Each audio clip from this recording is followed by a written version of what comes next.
Next we are doing in solutions chapter is the vapor pressure, and then we'll do the two type of the Raoult's law. But before doing the Raoult's law, we should know what is vapor pressure.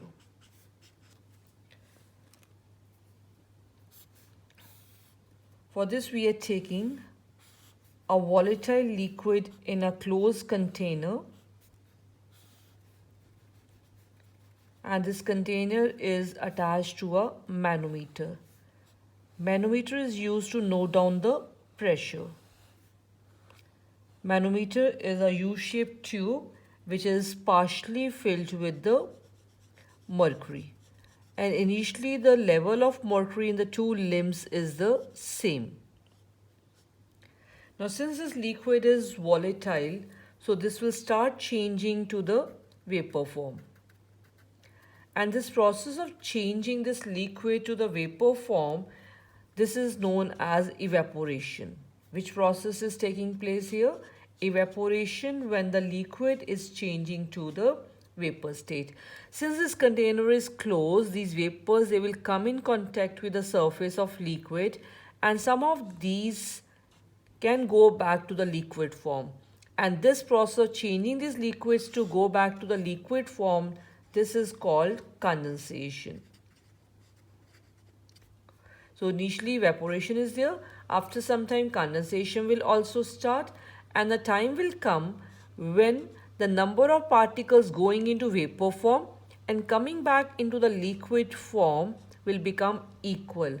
Or we can say that this point at which the speed of evaporation will become equal to the speed of condensation, that is called equilibrium point. This is which point? Equilibrium point. At this, the rate of evaporation becomes equal to rate of condensation. And when we'll come to know that this point has come, the speed of two processes is equal, when level of mercury, when the vapors are forming here, this will start rising up here because vapors will put the pressure on mercury, and a state will come when level of this mercury will become constant. It will not change further. So now we know number of molecules in the vapor and liquid state, they are equal. Evaporation and the condensation rates are equal. So this will tell us when the mercury level is not changing further, that equilibrium point has come. When the equilibrium point will come, at this point we will define what is vapor pressure. At this point, vapor pressure of a liquid is a pressure exerted by vapors which are above the surface of the liquid on the surface of the liquid, on the surface of a liquid at equilibrium point. When equilibrium point will come, at that time only we'll define what is vapor pressure. This is the pressure exerted by these vapors which are above the surface of liquid. These vapors are putting the pressure on the surface of liquid at equilibrium point. This is called the vapor pressure. Now we're moving on to the Raoult's law. Raoult's law for volatile solute. When solute is volatile, or we can say this is a Raoult's law for liquid solution. So both the liquids here, these are volatile in nature. Then according to Raoult's law,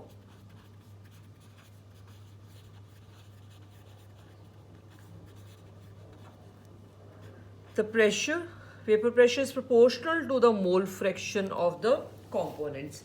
Now, if there are two components we are taking, one is represented by A, another one represented by B, then the pressure of the A is called PA proportional to its mole fraction, and pressure of B is PB proportional to XB.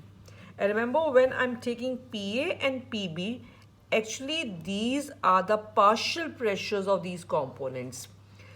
PA and PB are the partial pressures of the components. Now, what is the partial pressure? To understand this, I'm taking this example here now. Let's take only a component in a container. Just a component we are taking in this container. No other component is here. So the pressure exerted by the A component will be alone of this A. There's no mixing of any other component, called the pressure of A component in the pure state, represented as PA naught. This naught tells us that this is only one component, that is the A component, and its pressure in the pure state is denoted as PA naught. Now we are taking in a container, along with the A component, we are adding up the B component also. So there are two components here in this one, A, and to this we have mixed up the B. So this becomes a mixture now. So in this, the pressure exerted by the A component is its partial pressure. In a mixture, the pressure shown by a component is called its partial pressure, denoted by PA. And the pressure exerted by B component in this mixture is the partial pressure of B, denoted by PB symbol. So when we are taking the only one component, there is no mixing of another component, the pressure is of that component only, called pressure of the pure component. And when we have a mixture, in mixture the component showing the pressure is called its partial pressure. So then according to Raoult's law, we have done that PA is proportional to XA. And if we remove a sign of proportionality, there will be a constant, and see this constant is PA naught, the pressure of that component in the pure state. Similarly, PB is proportional to its mole fraction, and when we remove the sign of proportionality, we get a constant, that is PB naught here. This is the first equation and this is the second equation. Then we have done in 11th class Dalton's law. So according to Dalton's law now, P total, or we can also call this as a P mixture. Mixture means this complete thing, is equal to sum of partial pressures of the components. Now PA is equal to this. From first equation we fill the value here. And PB from second equation we are filling up the value. So we get P total equal to this. And sum of mole fractions of components we know is always equal to 1. That means P total is equal to, in place of XA, can I write 1 minus XB now? PA naught plus XB PB naught. So this becomes the Raoult's law for the volatile components when we have both the components in a liquid state. So now after this we have one diagram that is called the PX diagram. For this we have a graph. In this we are taking, let's say this side is the A component. That means there's no B component, mole fraction of B is the 0. And only one component we have taken, so the pressure shown by this component will be its pressure in the pure state. Suppose this point is the pressure of this component. That means this side we are taking vapor pressure and this side we are taking a mole fraction. Now similarly we have a graph for the B component. We are taking only B component, we are not taking A component, but we are combining both the graphs here. So second one we are taking this side, like this we are taking. So this means this side is only B component and A is your 0. So only B component is here, so the pressure of this component in pure state, suppose it is here, that is denoted by PB naught. So when we mix the two, that means there will be a mixing of A component as well as that of the B component. So then this is the graph which is showing the partial pressure of B component, because this will come when we add the B component, and this one is for the A component's partial pressure. PA is equal to XA PA naught, and combining the two, this is giving us the P total.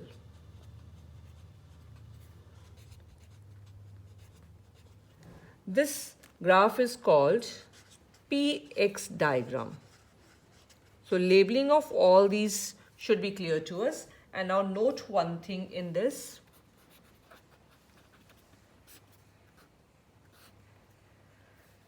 This is applicable only if two components, they mix up homogeneously. That means the mixture should be homogeneous, then only this PX diagram is applicable. And second is, XA is a mole fraction of the A component and XB is a mole fraction of the B component, but these are when these are taken in a liquid state here. In this XA, XB, they are representing the mole fractions of A and B in the liquid state. Now, when they will change to vapor state, their mole fraction symbols will become YA and YB. Mole fractions of A and B, but these are in which state? Vapor state or vapor phase. And now what is YA and YB? How we can calculate? Mole fraction of A component in vapor phase is its partial pressure upon P total or P mixture, we can say. And similarly, YB is equal to PB upon P total. Using these formulas, we can calculate the mole fractions of the components in the vapor phase. So formulas are different for calculating the mole fraction liquid state as well as in the vapor state. Moving on to the next Raoult's law now. This is the Raoult's law for non-volatile solute.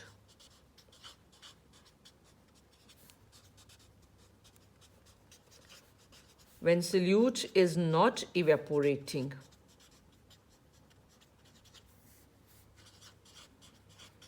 or we can say this is solid in liquid solution. And when we have solid in liquid solution, in this solid is non-volatile.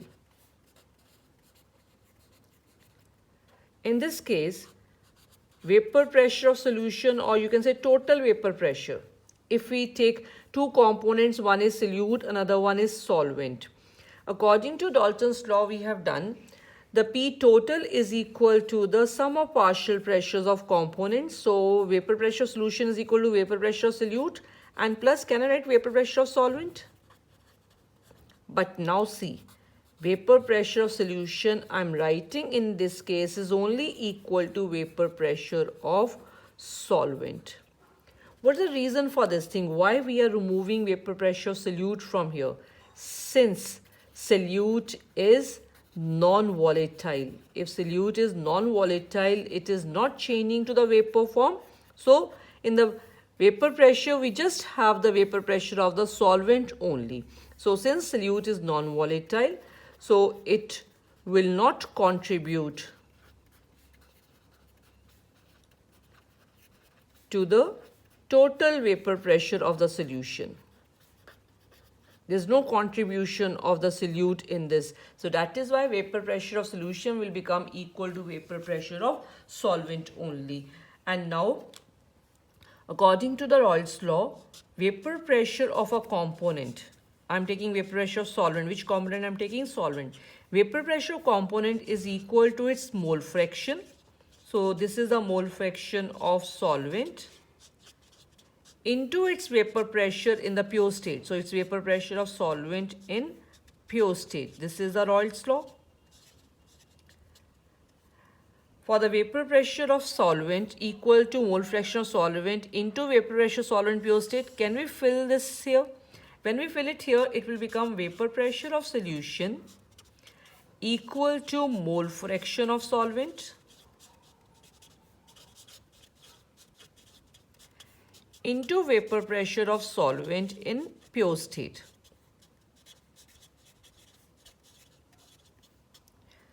And now, vapor pressure of solution, we are using a symbol PS. For mole fraction of solvent, we are using X1. In this whole chapter, remember, this one subscript will be used for the solvent and 2 will be used for the solute.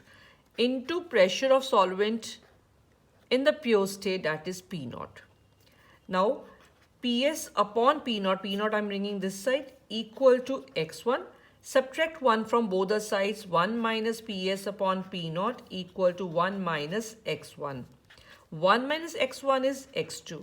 Take the LCM here and we get P naught minus Ps upon P naught will get here.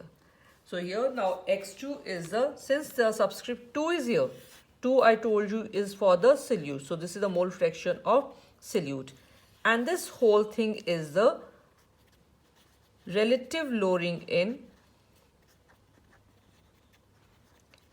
vapor pressure. This is a relative lowering in the vapor pressure, while P naught minus Ps alone, when we take, this is the